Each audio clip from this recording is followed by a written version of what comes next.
Hey you guys, Kyle here with ClassForDespairs.com. Today we're going to be giving you guys an update on the Rob North Triple that I purchased a couple weeks ago from Iconic Motorbikes. If you guys are not familiar with the Rob North Triple, or at least the bike that I purchased, I'm going to put a link in the description below so you guys can take a look at that. That way when you watch this video, it's going to make sense. So what we're going to be going over today is strictly an update, all the work that I've done to this bike. Now some of you guys out there might have seen the video before or seen the bike that I currently have. And what you guys are going to see now is going to be totally different, and you guys are probably not going to be happy with it. However, you guys have to understand and see the vision. This is going to be a track bike. So we're taking a bike from the street and we're going to be preparing it for the track. So it's very similar, but also different at the same time. Anyways, let's go over some of the details and all the work that I've done, and we'll bring you guys up to speed. All right, so we got a lot to unpack here. I think it's going to be easier just to start with the back of the bike, and then we're going to work our way to the front. With the back, we have a conical drum brake. Originally, the bike probably would have had a disc brake, or at least the team bikes, but whoever built the bike, this is probably what they had to work with. I'm totally fine with it. So we got a conical rear hub. We have a Acron rear rim, and I believe Buchanan's did the lacing on this probably back in the early 2000s. Compliments to Cycle Gear in Palmdale. They went ahead and ordered me some Bridgestone tires. These are the Battle Axe, or Battle Axe, however you want to pronounce it, 120 18s. My buddy Aniceto mounted it for me, which was a huge help, so thank you and big shout out to him. Went ahead and checked the rim. It is true, there's no issues there. New rim strip, tube, all that good stuff. The rear sprocket is a sprocket that came with the bike. It's a steel sprocket. I went ahead and had it cadmium plated. The brake plate is off of a dry frame Twins. This is not the proper Trident, but a sleeve was made on the inside by the previous owner, so we went ahead and reused all that. The brake plate's been powder coated. We have the brake spring. The bike did not have a return spring here, which was kind of dangerous because there's really nothing to return it, so we went ahead and fixed that. If you guys saw the video before of the bike, there was some type of cable, kind of like a Norton rear brake cable, that went off of here, and it was kind of funky. So got the strap here. This is the strap that came with it. Went ahead and powder coated that. The chain we're going to replace, but we just put it on there to check alignment. Changed the brake arm. I made the brake rod, machined all that. I'm going to talk about that a little bit forward. The shocks, they were work shocks, which seemed to be pretty worn out. So we went with some MGO shocks. These were originally covered, but if you have MGO covered shocks and remove the covers, you have a raw steel spring. So I went ahead and powder coated the spring, and then we went with the top chrome cover, and then that way it looks kind of more like the traditional. So that's kind of more of appearance-wise. That is a Bonneville shock. Considering how light the bike is now, it's probably more equivalent to a stock Bonneville, but all this is just kind of like temporary settings until we actually get it on the track. Pretty much it, more cadmium plated stuff here. Let's move around to the other side.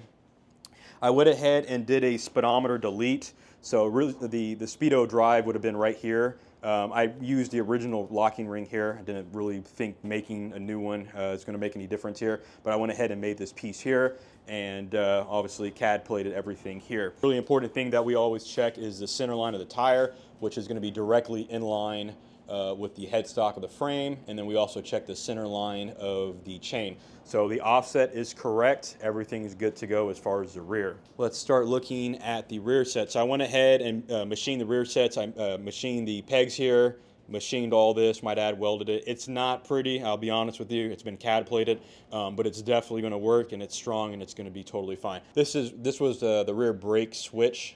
And I'm just going to use it as a stop, so it's going to work out just fine. This is off of a Norton, just welded that, CAD plated the little pin here, and same thing on my Triumph 350, pretty much the same setup. The other side here, went ahead and machined all this, all the pieces there. We used the existing plate that was already there, and then I made this a little bit taller here and shorter up front so we can kind of make the throw a little bit less, so it's very precise. I also drilled 2 more holes here so we can kind of play with the throw. It's got a little kink in it. I know you'll probably lose some leverage here, but until we pull this cover off and remove this pin and plug it up, then we can go with the straight rod all the way through. But like I said, with this is going to be fine, and that is GP shift. So it's going to be 1 up, 3 down. Didn't do anything to the megaphone, just covered everything up. And let's walk around over here. Velocity stacks. We got brand new velocity stacks from Amel. These are genuine Amel ones. These are really nice. I believe they're a 2-piece. Everything kind of fit back up or fit directly on it. I went ahead and drilled a grub screw here on both sides simply because it's easier to get to. Got that taken care of. Carburetors have already been balanced and everything's already been adjusted there, so there's no issues. Actually, let's go back to the other side. I went ahead and put a new electronic ignition, so we're going to be running the Tri-Spark Classic triples. So it's not a wasted spark. It fires on each cylinder as if it were to have points. The battery box, or I wouldn't even say a battery box, but the battery was originally here, and obviously the oil tank would be in this area here. But I went ahead and utilized that and just mounted the new Tri-Spark MOSFET regulator.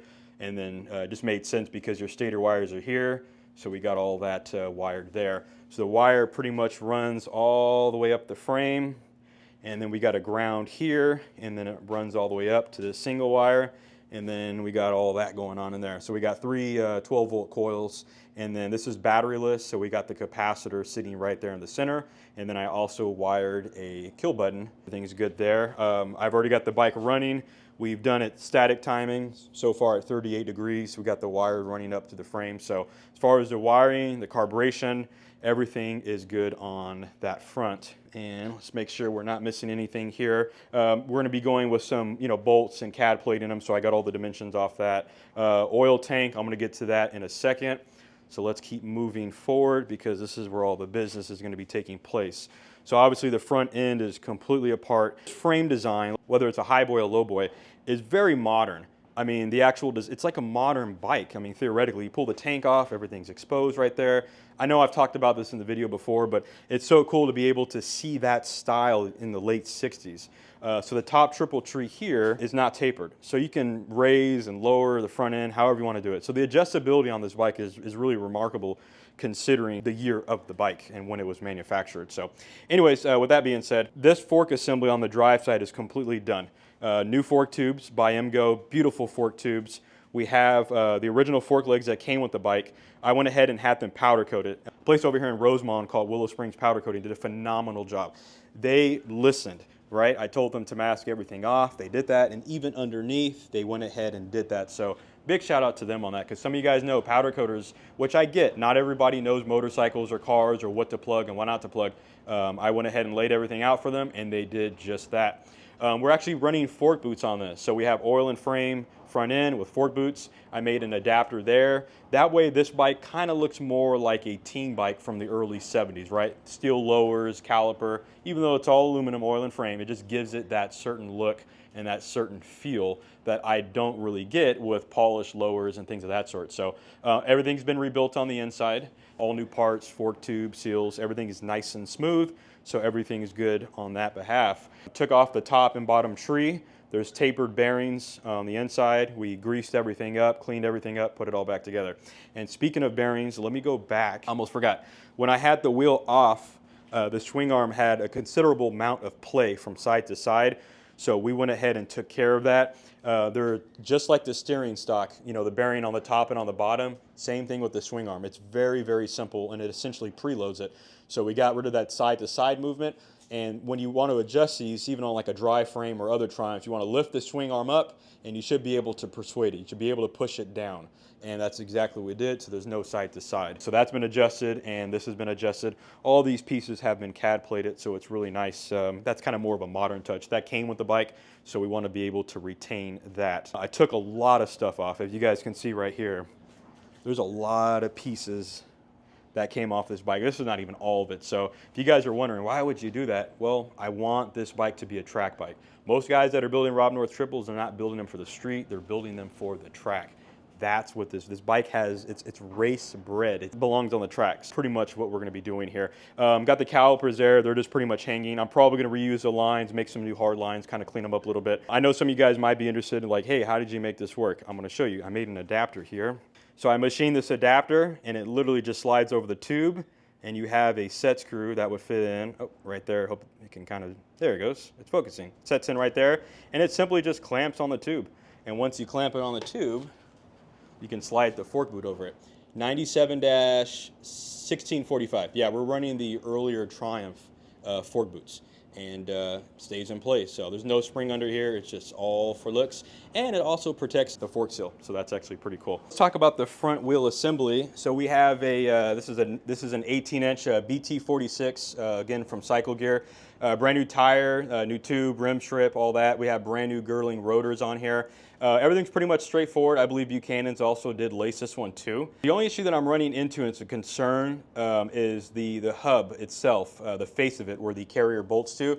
One side's got 2 thou run out, the other side has 3. A little concerned about that because obviously when you bolt the rotor on, the large diameter of it, it's going to increase the run out. I spoke with Girdling about this and they say to me that these rotors are floating, which is a little confusing to me because they almost seem like they're semi-floating. The rotors that came on it were definitely worn and there was high and low spots. And so I went ahead and put these on and yeah, they look good. So we'll see how everything works out. If worse comes to worse, I'll take the whole assembly apart. I'll put the hub in the lathe, face it off, and then put it all back together. That's pretty much what we got going on with the front end. The oil tank, I actually don't have the oil tank with me right now. The oil tank is getting repaired, and once we get that repair work done, we'll put it in place. Essentially what happened with the oil tank was the 2 tabs that they don't mount directly to these lugs. It's kind of like rubber mounted. The issue was the previous owner was running it without really any support here. So it's mounted here, or I'd say more like a hinge. There's rubber here and rubber here, so it just kind of sits there. He didn't have enough rubber here, especially with all the weight of the oil, and it started to remove the paint here, and I believe that's what caused it to crack simply because it was now pivoting and acting as a hinge. When we get that back, we're gonna rubber mount this all the way down, or at least, you know, maybe a couple inches both sides and then underneath, and that's pretty much it. And then that's gonna be ready to go. So then we'll send that out for painting. We'll get that done. All right, you guys, that's gonna wrap up today's video. Thanks so much for watching and tuning in. Don't forget to like, share, and subscribe to our channel. If you guys are on Instagram, check us out on Instagram. We got all kinds of cool videos and stories and reels that we're always posting. As always, thank you so much for your guys' support here at Classic British Spares. We really appreciate it, and it definitely keeps the shop alive and the vintage British motorcycle industry alive. So you guys take it easy. We'll see you on the next video.